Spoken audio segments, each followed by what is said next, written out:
রমাদান মাস রহমতের মাস, মাগফিরাতের মাস, জাহান্নাম থেকে মুক্তির মাস। এই মাসে একটি প্রশ্ন সবচেয়ে বেশি শোনা যায়, রমাদানে দোয়া কবুল হয় কখন?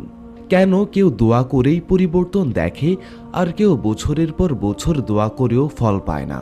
আজ আমরা জানব কুরআন ও সহিহ হাদিসের আলোকে দোয়া কবুল হওয়ার বিশেষ সময়গুলো।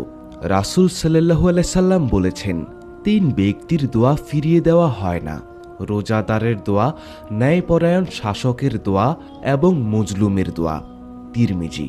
অর্থাৎ রোজাদার অবস্থায় দোয়া কবুলের দরজা খুলে দেয়।